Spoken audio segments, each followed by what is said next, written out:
Hola, muy buenas tardes, amigos lectores de Casa Tomada TV. Hoy día nos encontramos con Bernardo Neumann Venero, con quien vamos a conversar sobre su última publicación, El Gran Camino Inca del Perú. Hola Bernardo, ¿cómo estás? Buenas tardes. Buenas tardes, muchas gracias por la invitación. Aquí en Casa Tomada tenemos dos de tus libros. Así es. El primero, que fue El Camino Inca de Lima, que es de Pachacamac a Jauja. Muy bien, exacto. Tú eres geólogo. Geógrafo. Geógrafo. Sí. Y estudiaste Geografía y Medio Ambiente en la PUC. Así es, eso fue lo que estudié. Pero eres todo un aventurero y has viajado solo por estos caminos incas, retratando tu viaje en estos libros y dando pautas para todos aquellos que se animan a recorrerlo del modo que tú lo hiciste. Así es. Cuéntanos un poco cómo nace estas ganas tuyas de querer iniciarte en esta aventura. Muy bien. Bueno, cuando yo estudiaba Geografía en la Católica, me encontré con muchas cosas. Creo que como cualquier persona que se encuentra con una carrera de la que no se conoce mucho, ¿no? Yo mismo me metí a estudiar Geografía porque sabía que me gustaba mucho el Perú, el territorio, los paisajes y su gente, pero al mismo tiempo no sabía muy bien en qué consistía la carrera. Y dentro de las muchas cosas que no esperaba, me encontré con el manuscrito de Huarochirí, que para los que no lo conocen es un texto colonial en el que se trata de conservar ritos y tradiciones y antiguas leyendas del Perú prehispánico. Y de alguna forma es el mismo camino Inca de Lima, este camino que tú acabas de mencionar que va de Pachacamac hasta Jauja, convertido en una historia. Entonces, desde que yo terminé la universidad tenía el fervor, tenía una pasión por hacer ese camino, pero como la mayoría de limeños que estamos acostumbrados a la vida urbana, sentía que no lo podía hacer. Entonces me tomó algunos años tomar el coraje y aprender, y tomar la experiencia para hacer el camino por partes, algunas partes solo, algunas partes con compañeros, pero bueno, fue una gran experiencia en la que realmente pude constatar cómo todavía persiste esa leyenda del manuscrito de Huarochirí en este recorrido. Sí, toma así como referencia ese manuscrito y también llenas el libro de datos históricos, ¿no? También de arqueólogos e historiadores muy reconocidos. ¿Cómo crees tú que el lector debe tomar tu libro? ¿Como una guía de viajes, como una guía de exploración? Muy bien, sí, qué bueno que lo preguntas, porque, bueno, para empezar, debo aclarar, estas son mis dos únicas publicaciones. Espero tener más en el futuro, pero claro, recién estoy aprendiendo. Entonces, en mi primer libro, que fue El Camino Inca de Lima, quise meterle de todo. Entonces hay referencias que van a la biogeografía, a la geología, a la arqueología, pero sobre todo porque tienes el manuscrito de Huarochirí, que es como el alma del camino. Entonces sentía que había muchas cosas que simplemente no podías quitar. Muchos aspectos antropológicos, filosóficos de cómo vemos la cosmovisión occidental contra la cosmovisión prehispánica, que de alguna forma estoy tratando de contrastar aquí. Y luego, bueno, las ventas a domicilio, se me ocurrió ofrecer el libro por mis redes sociales y mucha gente me llamaba porque quería comprar el libro y se quería tomar una foto conmigo y quería que les autografíe el libro y cosas así. Y me di cuenta que la gran mayoría de mis lectores les interesaba sobre todo: quiero hacer el camino, quiero tener la misma experiencia que tú, quiero saber cómo se hace. Entonces quieren ir directamente ya vas a este lugar, te tomas un bus que va, no sé, hasta Huarautambo y de ahí caminas 3 horas, ahí está el camino, luego bajas, luego te tienes que desviar a este pueblito para volver a abastecerte. Ese es el tipo de información que sentía que más me pedían. Y de hecho, las copias que yo tenía el año pasado se acabaron bastante rápido, más o menos en 3 meses. Y yo dije, wow, esto no solamente es una cosa que me gusta mucho hacer, sino es algo que tiene demanda. Y entonces se me ocurrió la idea de sacar el segundo libro, ya con la óptica de no ponerle tantas referencias académicas, sino es directamente más una guía turística que le explica al lector.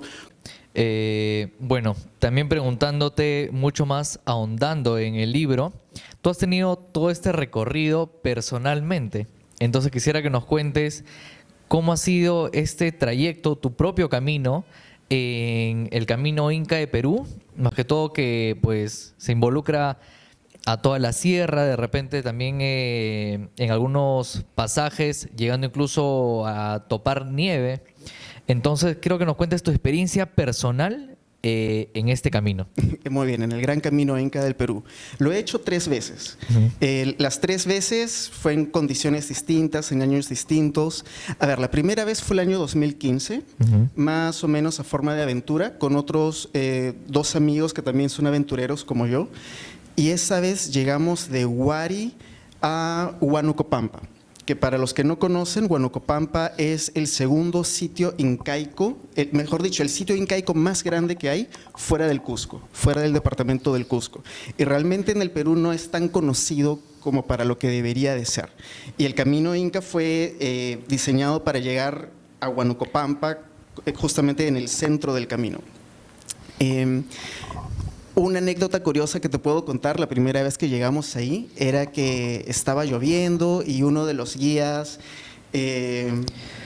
de repente nos dijo, no se preocupen, yo voy a hacer que no llueva, y agarró unas hojas de coca y las sopló y dijo, yo tengo un contacto especial con las almas de la naturaleza, y se despejó y pudimos conocer Huanucopampa. Yo he caminado un montón por la sierra, varias veces en mi vida, y fue la única vez que vimos venados.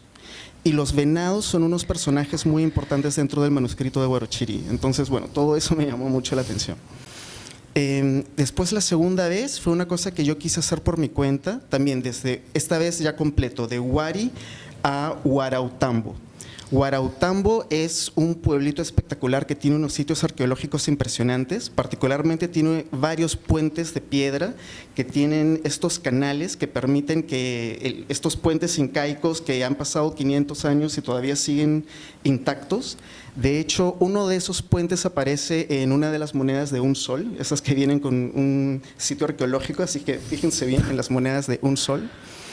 Y la tercera vez fue el año pasado, justamente cuando se me ocurrió volver a sacar esta segunda edición. Dije, tengo que tener el camino más fresco, ¿no? Y lo volví a hacer con todo el objetivo de volver a sacar esto y tenerlo más fresco. Y bueno, ¿qué te puedo decir? No es tan…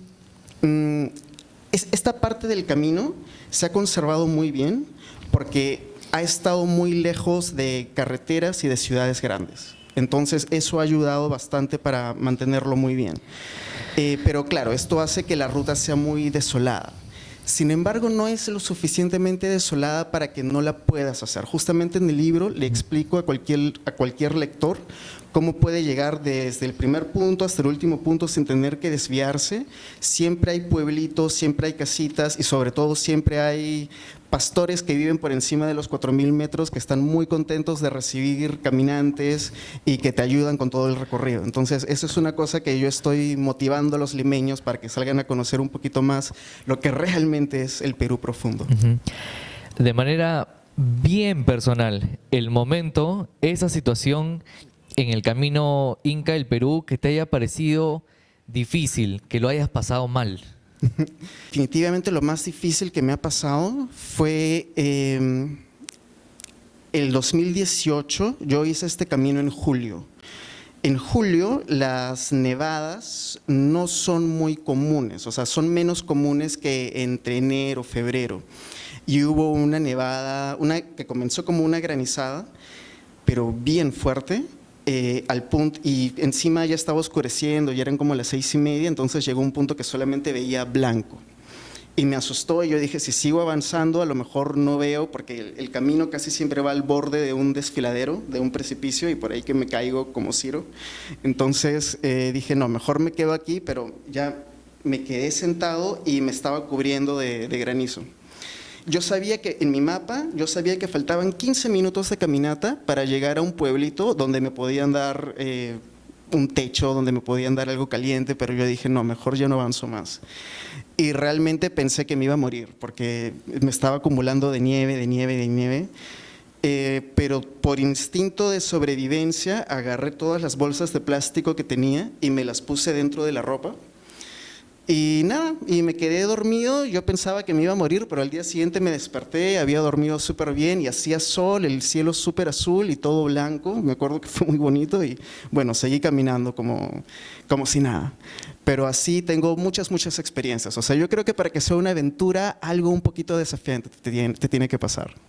Yo encuentro en tu primera publicación datos históricos que son muy interesantes y justamente por el público que te está comprando los libros, para la segunda edición ya lo viaste. O sea, tú dirías que la gente no está interesada en la historia, ni en la antropología, ni en la vida de las comunidades, no quiere salir a caminar.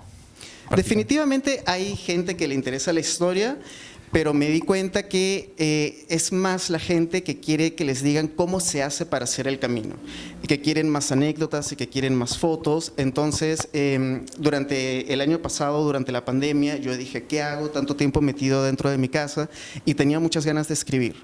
Entonces, sí, hay muchos datos históricos que se podrían incorporar a este segundo libro, pero al mismo tiempo no hay un manuscrito de Huarochirí que sea como la columna vertebral de todo ese análisis antropológico, histórico, geográfico. Entonces me resultaba muy difícil cómo incorporarlo. Simplemente no… por un lado, ese camino seguramente tiene mucho más historia, pero también tiene mucha menos historia documentada, por lo mismo que no han habido muchas ciudades alrededor, no han habido muchos acontecimientos históricos alrededor.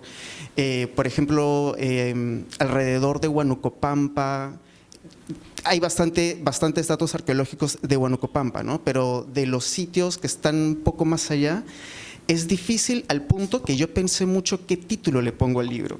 Porque la mayoría de limeños no saben en dónde queda Huari. Si yo le digo Huari a cualquier persona se va a Ayacucho, y Huari es una ciudad en Ancash que no tiene nada que ver con el imperio Huari ni con Ayacucho. Y Huarautambo peor todavía. Yo mismo no sabía dónde quedaba Huarautambo. Entonces es un camino que queda entre Ancash, Huánuco y Pasco, en una zona bien desierta de referencias que el limeño pueda conocer.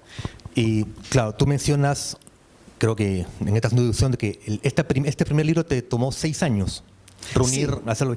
Entonces, ¿y esto lo has hecho en cuánto tiempo? Sí, a ver, pero no fueron 6 años de estar buscando la información. Digamos, de buscar la información, caminar, editar y escribir, dale 2 años. Sí, esto me tomó unos 2 años, porque al mismo tiempo estaba enseñando en la UPC.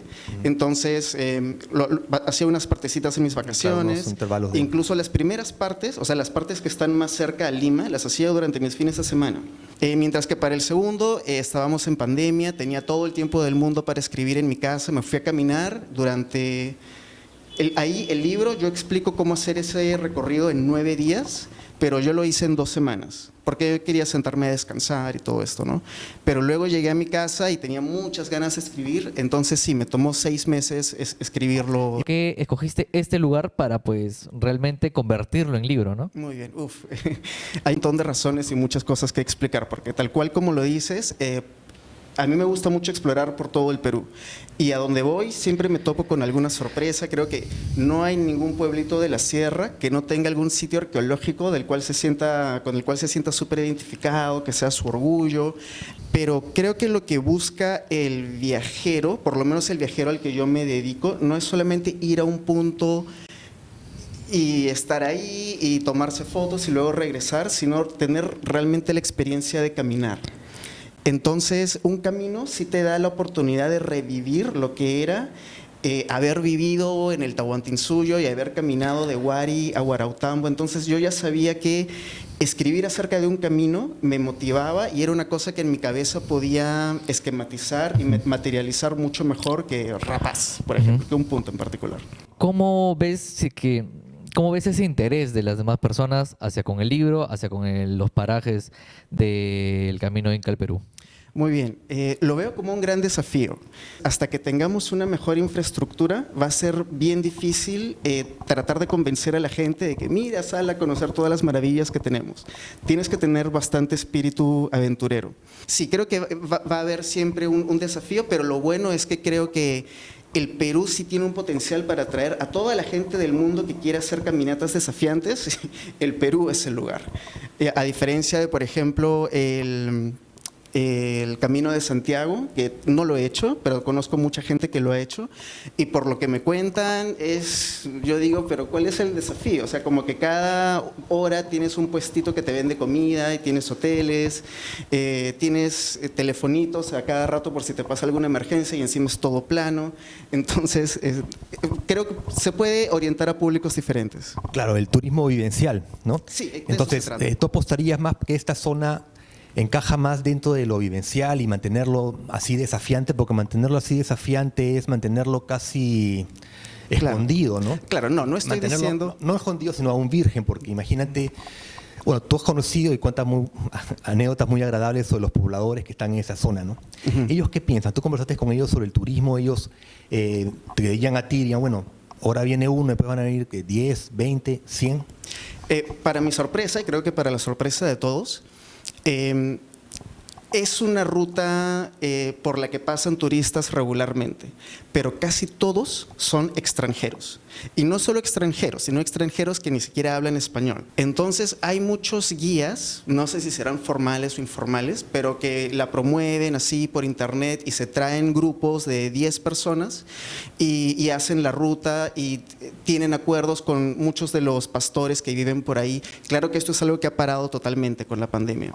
Y ahora, es verdad que no hay la infraestructura técnica que se necesita, pero de todas formas, con más billete puedes tener ciertas comodidades, ¿no? Por ejemplo, uno pensaría que llevarte una llama que te cargue tus cosas no cuesta mucho, pero sale como 400 soles que una llama te acompañe a lo largo de todo el camino, y una llama no carga mucho peso, te carga nada más una mochila. Me gustaría que esta ruta por lo menos sea más conocida para los peruanos, para los limeños y para la gente que no conoce mucho de qué se trata el Perú por encima de los 4.000 metros de altitud. Claro, y estas personas, en algunos ejemplos tú dices, les dabas $10, creo, Sí. para hospedarte en su casa. Entonces ya están acostumbrados, porque me dices, al turismo extranjero. Sí. Que eras peruano, ¿cómo reaccionaron? Igual, o sea, no, claro, no, hablábamos un poco de política, de cómo están las cosas en Lima. Uno se da cuenta que en el mundo rural las tendencias políticas son muy diferentes a Lima, ¿no? Entonces, por suerte sí tengo muchos amigos que recogí en mi WhatsApp en la medida que iba haciendo el camino, y estas semanas les he ido preguntando, oye, cuéntame, ¿cómo está la cosa por allá? Y todos no solamente me dicen que iban a votar por Castillo, sino se siente como una fanatización por Castillo.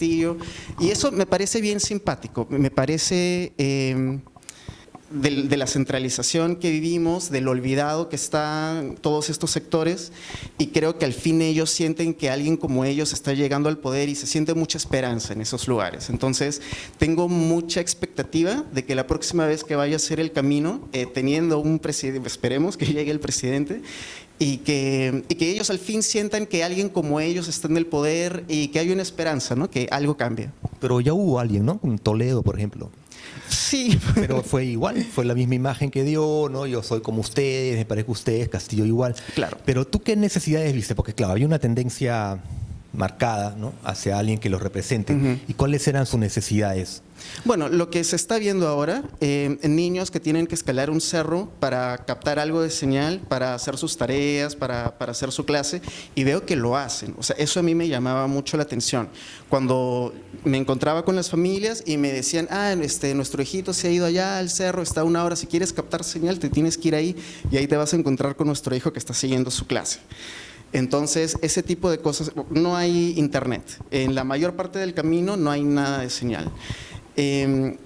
Después, bueno, los alimentos que llegan, o sea, mejor, digamos que la mejor calidad es lo que ellos cultivan, pero lo que les llega es lo más barato y lo de menos calidad. Es una paradoja, ¿no? Porque si tú vas a poner internet y va a llegar un mejor comercio, vas a tener un camino como el de Santiago, donde tienes tiendas y comercio durante toda la ruta, y va a dejar de ser interesante para el turismo vivencial de los que ellos ahora están viviendo. Sí. Bueno, eso sí, esa es la gran paradoja del desarrollo, ¿no? O sea, creo que eso, claro, tampoco quiere decir que para que el camino se mantenga vivencial hay que mantener a los campesinos pobres. O sea, no, claro, nadie piensa eso. Creo que depende de ellos decidir cuáles son las tradiciones que quieren mantener, las formas de vivir que ellos quieren mantener. Creo que les corresponde a ellos decidir. Y creo que si les das a decidir, ellos van a elegir: queremos tener internet y queremos tener acceso a mejores carreteras, pero también van a querer cuidar el camino. De eso también estoy muy seguro. Así que eso no me preocupa. Bueno, quiero agradecerte el haber estado con nosotros en el programa. Tu libro es un gran aporte, tanto el primero por los datos históricos que a mí me fascinaron. Qué pena que en el segundo no hay tantos, pero es una guía bastante completa. Y es muy interesante también las pautas que das, eso de que al aire libre estamos más seguros de cualquier enfermedad que encerrados en casa. Bueno, muchas gracias a ustedes por la invitación y los invito a todos a que lean mi libro y se animen a hacer el Camino Inca, que va a ser una experiencia que les va a cambiar la vida, se los puedo asegurar.